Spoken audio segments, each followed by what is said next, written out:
با اکوکوک همراه شد تا یه نان سیب زمینی فوق‌العاده لذیذ و نرم درست کنیم. 2 پیمانه شیر ولرم،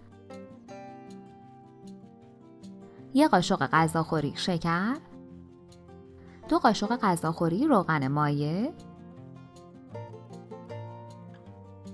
1 قاشق غذاخوری خمیر مایه، 1 قاشق چایخوری نمک،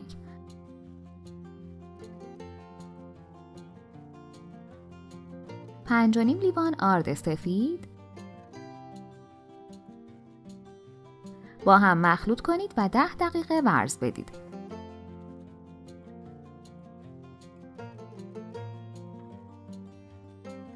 خمیر رو کمی روغن بزنید. اگه میخوای اولین نفری باشی که به محض آپلود آموزش جدید ویدیومون رو ببینی، دکمه سابسکرایب و زنگوله کنارش رو حتما بزن. روش رو بپوشونید و کنار بذارید تا 40 دقیقه استراحت کنه و حجمش 2 برابر شه. 5 عدد سیب زمینی رو پوست بگیرید و برش بزنید.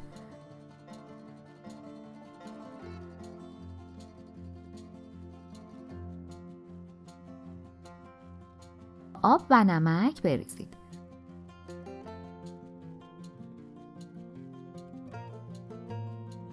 روی حرارت بذارید تا پخته شه. سیب زمینی ها رو پوره کنید.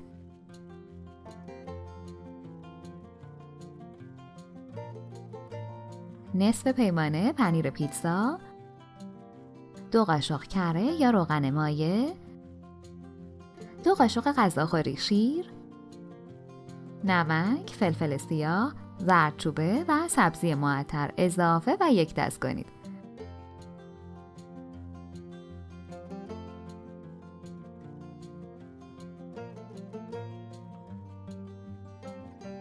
بعد از 40 دقیقه خمیرمون آماده است.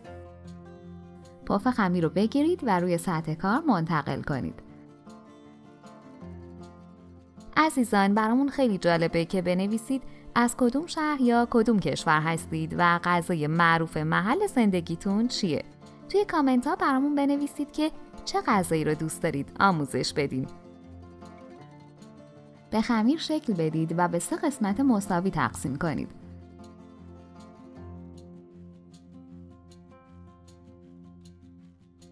هر قسمت رو چانه کنید.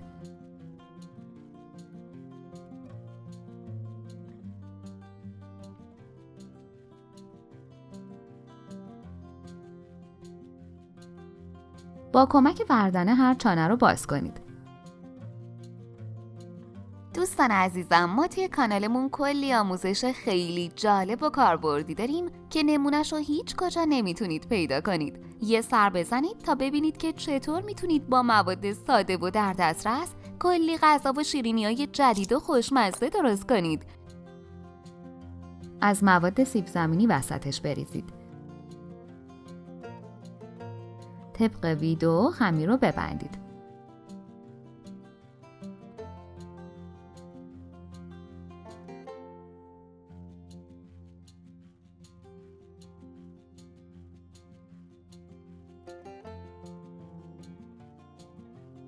حالا با وردنه بازش کنید.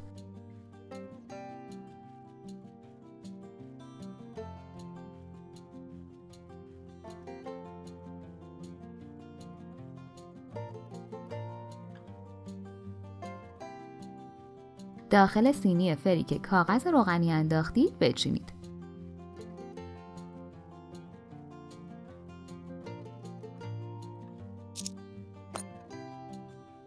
برای رومال 1 عدد زرده تخم مرغ رو با 1 قاشق چایخوری سرکه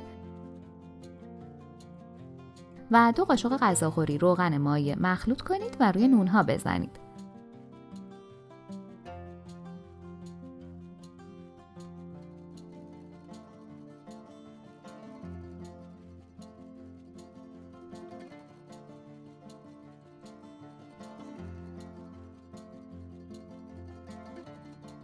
با انگشتاتون اینجوری روی نونها رو فشار بدید.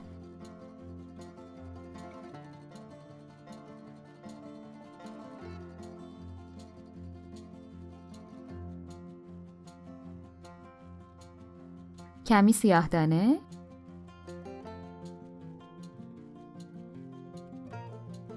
کمی کنجد؟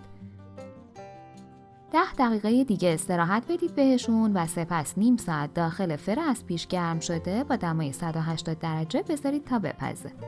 بفرمایید. اینم از نونای فوق‌العاده خوشمزه‌مون. پیشنهاد میکنم حتما درستش کنید. مطمئنم خوشتون میاد. نوش جان. اگه فکر میکنی ممکنه دوستت هم از این آموزش خوشش بیاد، پس حتما براش بفرست تا اون هم ببینه و استفاده کنه. لطفاً برای حمایت از ما لایک و سابسکرایب رو فراموش نکنید.